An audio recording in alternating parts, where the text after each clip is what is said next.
નમસ્કાર મિત્રો, અમારી યુટ્યુબ ચેનલ આવું ભક્તિ સત્સંગમાં આપ સૌનું હાર્દિક સ્વાગત છે। તો મિત્રો, આપણે આજના વિડીયોમાં ગણેશ ચોથનું શું મહત્વ છે, તેનું વ્રત ક્યારે કરવું, કેવી રીતના કરવું અને પછી તેની કથા સાંભળીશું। તો વિડીયોના અંત સુધી બધા બન્યા રહેજો। વિડીયો પસંદ આવે તો લાઈક કરી, ચેનલ પર નવા હોય તો ચેનલને આજે સબસ્ક્રાઈબ કરી લેજો, જેથી કરીને આવા અવનવા ધર્મ ભક્તિના વિડીયો આપ સુધી પહોંચતા રહે। તો મિત્રો, હવે આપણે ગણેશ ચોથની વિધિ જાણી લઈશું। તો ભાદરવા સુદ ચોથને ગણેશ ચોથ કહેવામાં આવે છે। શ્રી ગણેશજી સુખ સંપત્તિ દાતા છે। આ વ્રત કરનારે પ્રાતઃકાળે પવિત્ર બની શ્રી ગણેશજીનું વાસ્તે ગાસ્તે ઘરમાં સ્થાપન કરવું, લાલ કરેણના ફૂલોથી પૂજા કરવી, ગણપતિજીની કથા વાર્તા સાંભળવી, આ દિવસે ઉપવાસ કરવો। શ્રી ગણપતિજીને લાડુ અત્યંત પ્રિય છે, તેથી તેને લાડુ તથા માલપુવાનું નૈવેદ્ય ધરાવવું જોઈએ। વ્રત કરનારે ચંદ્ર દર્શન ન કરવું। બીજા દિવસે શ્રી ગણપતિજીની સ્થાપિત કરેલી મૂર્તિ વાસ્તે ગાસ્તે જળમાં પધરાવી નૈવેદ્યમાં ધરાવેલા લાડુથી પારણા કરવા જોઈએ। હવે મિત્રો, આપણે ગણેશ ચોથની કથા સાંભળીશું। તો ભાદરવા માસની અજવાળી ચોથે ગણેશજી રીધિ સિદ્ધિ સાથે કૈલાસ જઈ રહ્યા હતા। આકાશ માર્ગે જતા દુંદાળા દેવનું મુખ જોઈ ચંદ્ર હસવા લાગ્યો। તેમને મોટી ફાંદ, લાંબી સૂંઢ અને ગોળ મોટો દેહ જોઈને ચંદ્ર તેની ઠેકડી કરવા લાગ્યો। ચંદ્ર બોલ્યો, કેમ ગણેશજી, આજે બ્રહ્મદેવે તમને ભૂખ્યા કાઢ્યા કે શું? જુઓ ને, તમારું પેટ તો દેખાતું જ નથી। છતાં ગણેશજી કાંઈ જ બોલ્યા નહીં। એ તો ધીમા પગલે ચાલતા રહ્યા। એટલે વળી પાછો ચંદ્ર બોલ્યો, આમ ધીમે પગલે કૈલાસ ઉપર ક્યારે પહોંચશો? વાહન જોઈએ તો લેતા જાઓ। છતાં પણ ગણેશ પૂંઠ પાડીને જોયું નહીં કે ઉત્તર પણ ન આપ્યો। એટલે ફરીથી શું રૂપ ઘડ્યું છે કહી ચંદ્ર ખડખડાટ હસી પડ્યો। અત્યાર સુધી ચૂપ રહેલા ગણેશજી ચંદ્રનું અભિમાન સહન કરી શક્યા નહીં।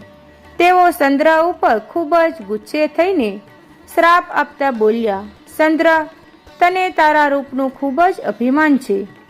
તે આજે મારી ઠેકડી કરી મને ઉશ્કેર્યો છે, માટે તને મારો શ્રાપ છે કે આજના દિવસે એટલે કે ભાદરવા સુદ ચોથના દિવસે કોઈ તારી સામે જોશે નહીં, અને જો કોઈ ભૂલે ચૂકે પણ જોઈ લેશે તો તેના ઉપર અણધારી આફત આવશે। આટલું બોલી ગણેશજી તો પોતાની મંદગતિ પ્રમાણે હળવે પગલે ચાલતા થયા। ચંદ્રને ગણપતિજીની ઠેકડી મૂંઘી પડી। ગણપતિજીનો શ્રાપ સાંભળતા તે ધ્રુજી ઉઠ્યો। તેને પોતાની ભૂલ સમજાઈ, પણ હવે શું થાય? શ્રાપના જાણ થતા ત્રિલોકમાં હાહાકાર મચી ગયો। બધે એક જ વાત વહેવા લાગી કે જે ચંદ્રને જોશે તેના ઉપર અણધાર્યા સંકટો આવશે। બિચારો ચંદ્ર તો મોં કોને બતાવે? તે તો લજ્જાનો માર્યો જળમાં રહેલા કમળમાં છુપાઈ ગયો। આથી ચારેય બાજુ અંધકાર છવાઈ ગયો અને હાહાકાર મચી ગયો। દેવો, ગાંધર્વો અને ઋષિઓને ચિંતા થવા લાગી કે હવે 12 માસ અંધારી રાતો કેમ વેઠાશે। બધા દેવતાઓ બ્રહ્માજી પાસે ગયા અને ગણેશજીના શ્રાપની વાત કરી। ત્યારે બ્રહ્માજી બોલ્યા, વિઘ્નહર્તા ગણપતિનો શ્રાપ કદી મિથ્યા થતો નથી। ગણપતિનો શ્રાપનું નિવારણ હું શંકર કે વિષ્ણુ કોઈ સમર્થ નથી। છતાં શ્રાપનું નિવારણ કરવા માટે ચંદ્રએ ગણેશજીનું વ્રત કરીને તેમને રીઝવવા પડશે। આ વ્રત ભાદરવા સુદ એકમથી ભાદરવા સુદ ચોથ સુધી કરવાનું હોય છે। ગણપતિની કોઈ પણ ધાતુની મૂર્તિ બનાવીને ગણપતિની સ્થાપના કરવાની અને વિધિવત તેમની પૂજા કરવી, નૈવેદ્યમાં લાડુ કરીને એમને ધરાવવા। ચોથના દિવસે સાંજના સમયે ગણપતિની મૂર્તિ વાસ્તે ગાસ્તે નદીએ લઈ જઈને જળમાં પધરાવવાની। આ દિવસે બ્રાહ્મણોને જમાડી યથાશક્તિ દાન દક્ષિણા આપવા। આ વ્રત જો ભક્તિપૂર્વક કરવામાં આવે તો ગણપતિજી અવશ્ય પ્રસન્ન થશે અને ચંદ્રને શ્રાપમાંથી મુક્તિ મળશે। દેવતાઓએ આ સંદેશો ચંદ્રને પહોંચાડ્યો। ભાદરવો મહિનો બેસતા ચંદ્રએ ગણેશ ચોથનું વ્રત શરૂ કર્યું. ગણપતિની વિધિવત પૂજા કરી પ્રાર્થના કરવા માંડી. હે ગણપતિ દાદા, હું જાણીએ અજાણીએ તમારા દોષમાં આવ્યો છું. હવે મને ખૂબ જ પસ્તાવો થાય છે. હે દયાળુ દેવ, દયા કરો, ક્ષમા કરો. આપના શ્રાપમાંથી મને મુક્ત કરો. ગણપતિજી ચંદ્રની ભક્તિ જોઈ ખુશ થયા.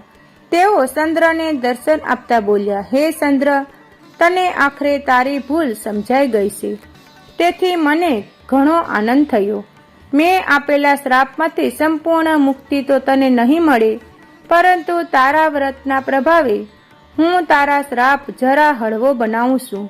જો કોઈ વ્યક્તિ ભાદરવા સુદ બીજમાં દર્શન કરી પછી ચોથના દર્શન કરશે તો તેને કોઈ પણ જાતનું સંકટ નડશે નહીં. પરંતુ જો કોઈ પણ બીજના દર્શન કર્યા વગર ચોથના દર્શન કરશે તો તેને કલંક લાગશે. એ કલંકને દૂર કરવા માટે જે કોઈ મારું ગણેશ ચોથનું વ્રત શ્રદ્ધાપૂર્વક કરશે તેની ઉપર મારી કૃપા ઉતરશે. હે ગણપતિ દાદા, તમે જેવા ચંદ્રને ફળ્યા તેવા તમારું વ્રત કરનાર અને કથા સાંભળનાર સૌ કોઈને ફળજો અને સુખ શાંતિ અને સમૃદ્ધિ આપજો. તો મિત્રો, આ વિડીયોમાં આપણે ગણેશ ચોથનું વ્રત કેવી રીતે કરવું અને તેની કથા સાંભળી. વિડીયો પસંદ આવ્યો હોય તો ચોક્કસ લાઈક કરજો. હવે નવા વિડીયો સાથે મળીશું. ત્યાં સુધી સૌને જય સિયારામ, જય શ્રી કૃષ્ણ.